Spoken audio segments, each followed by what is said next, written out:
Hey guys, what's going on? Welcome back to another episode with Seth Fishing.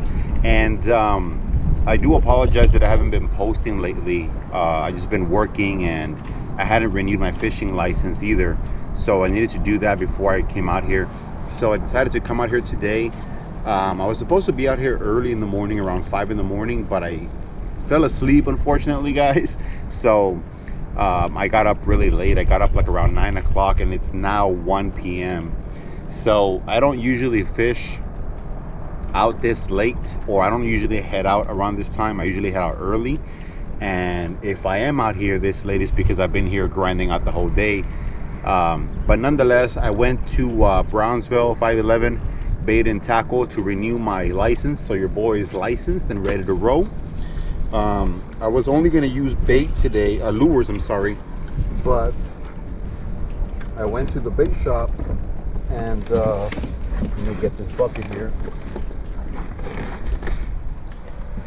I went to the bait shop here with at the Brownsville 511 Bait and Tackle shop, and they had some live shrimp. So I was like, you know what, let's try to use some live shrimp, given the fact that they already had it and Carlos was cool enough to put a sticker on it to make sure that it looks a little more fancier, since it's a cheap bucket. I have my own bucket, but I wasn't planning on doing bait fishing, so I didn't bring it. So this is gonna help. And I decided to anchor right here because I've been seeing some movement here or there. It could very well be mullet, but I have a feeling it could be trout and snook as well. So I'm gonna see if I can test my luck here and use some live bait. I already have my bait caster set up. So what I'm gonna be using today is gonna be 2-aught circle hook from this one right here. I don't know if you guys can see it with the sun or not. And I have it with a 30-pound monoliter, about 2 feet long, 2.5 feet long, since there's a lot of what do you call it, oysters here. And what I'm also going to do is I'm going to put a split shot on it, and this is just going to allow the shrimp to go down a little bit more, and it's going to allow me to be able to cast it a little bit further as well with the bait caster, so I don't get a bird nest, and I'm able to get a good cast as well. So I have the weight about 1/2 inch or 1 inch away from the hook.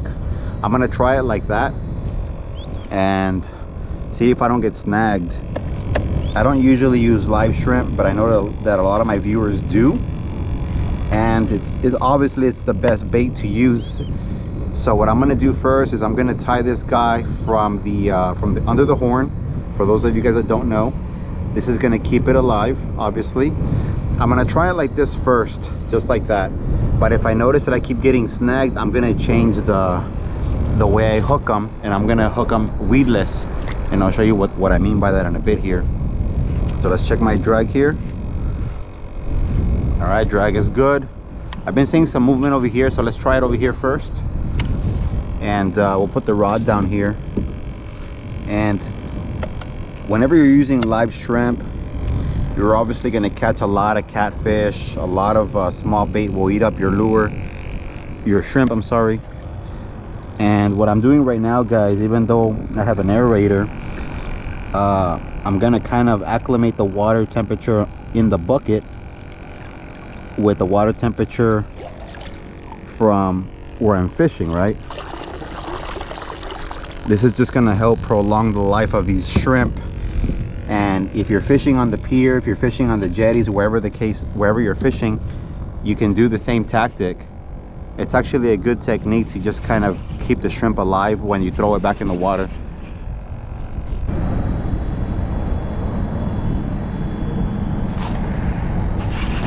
What is this? Is that a trout? I think we got our first fish, guys.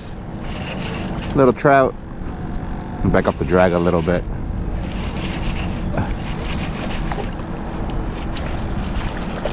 Oh yeah, I knew they were out here. It's a tiny one, but it's a good little start. Or is it a red? No, it's a little speckled trout, I think. He got the hook good too. It's a nice little start.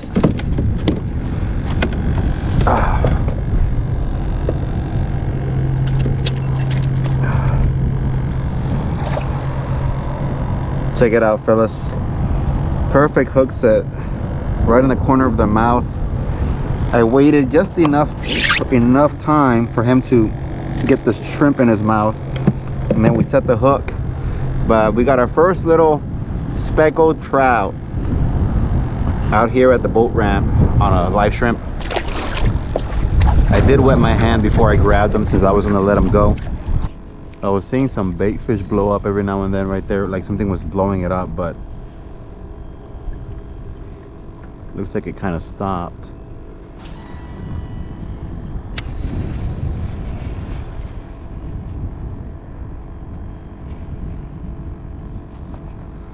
Got something. Got something right here, guys. Right on the drop. Could it be a trout? Look decent. Or a snook. Oh, it's a trout skis. A decent little trout. Oh, it's a small snook. Cute guy. That's why he didn't really put up a fight. A small little guy. I haven't seen a small snook in a while. Oh man, got stuck with my rudder. Oh. Trying to see if I can get him to undo himself.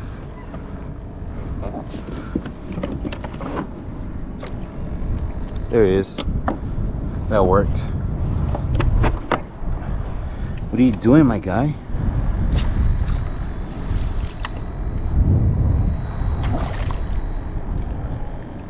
Small little snook. What's up with my line though? Yeah, I'm guessing there's some small snooks in there, in that area right there. That's what's blowing up on the bait, and this guy had a really good hook set, so he wasn't going anywhere. But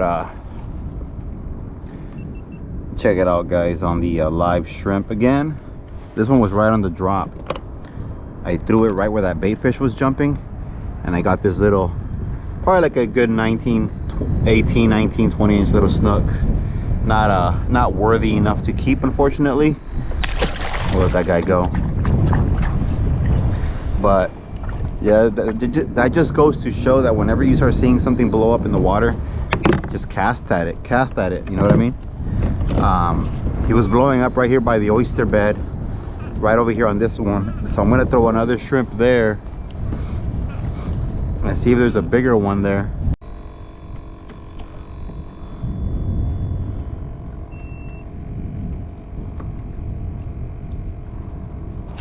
Oh, there's one. There's another one. Another little guy. Oh, there's a trout. Small little trout, fellas.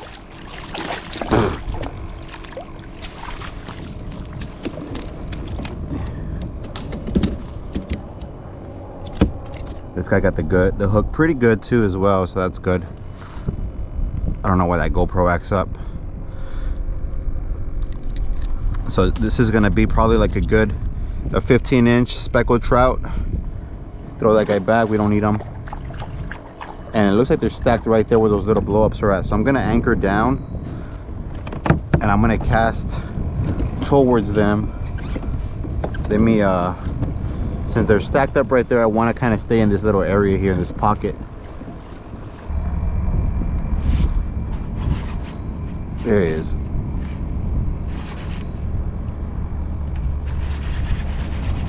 Oh, he almost got us caught up on the oyster bed. It was a catfish. It's a catfish.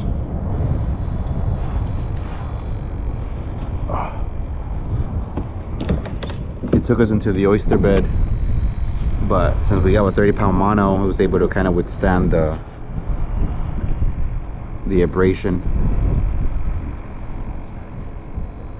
Alright. Relax, bro. I don't like to touch these guys, they're nasty. So, I just do that.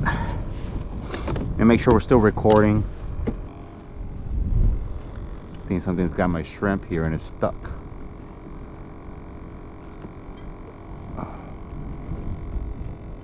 We'll give him some slack right now, we'll get it. Okay. Probably should have thrown a top water. Or a popping cork, I should say.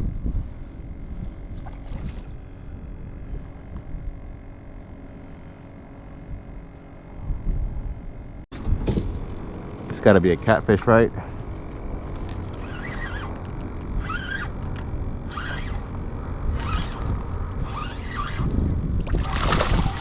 Oh, it's a redfish. Small redfish.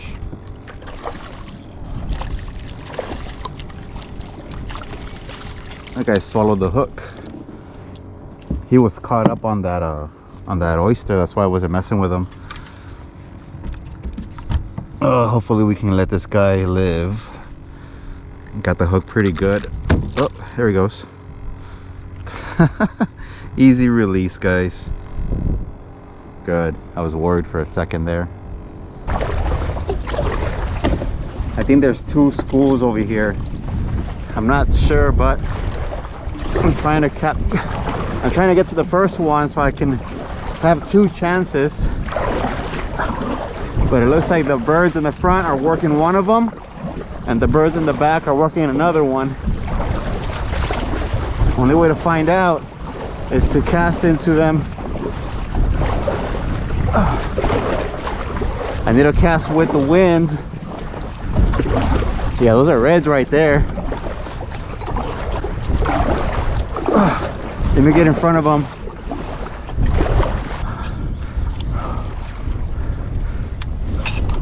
Damn it.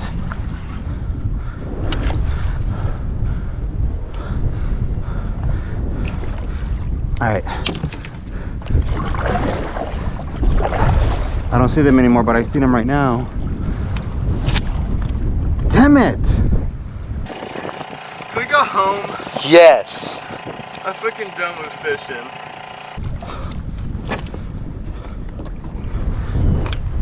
There's a school of reds behind me. Still, my bait caster's screwed up. Let me see if I can tie a lure real fast. They might be in casting range, but I gotta make sure. So I gotta get out in front of them. All right.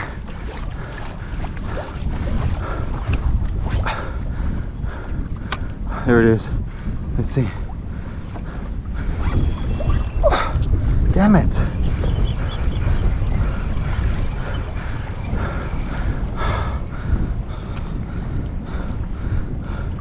My drag was too loose.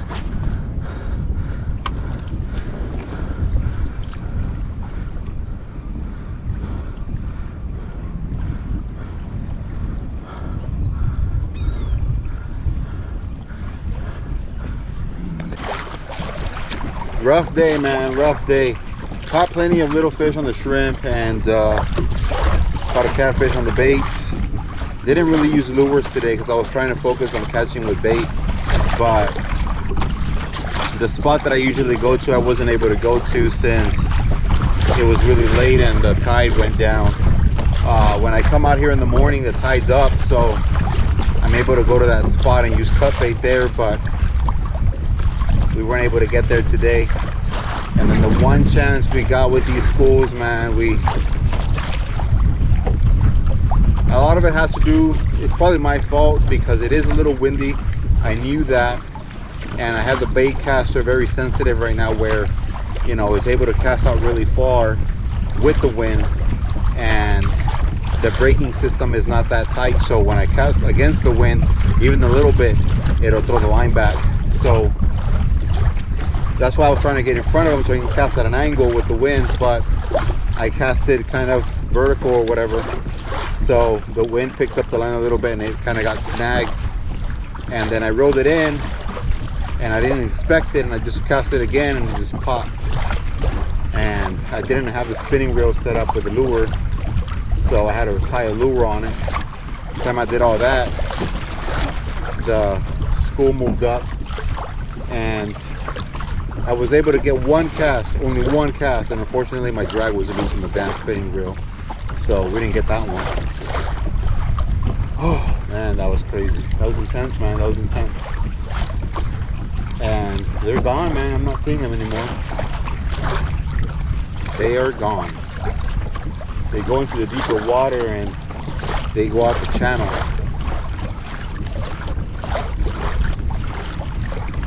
What a day, man. What a day. See you guys on the next one, man.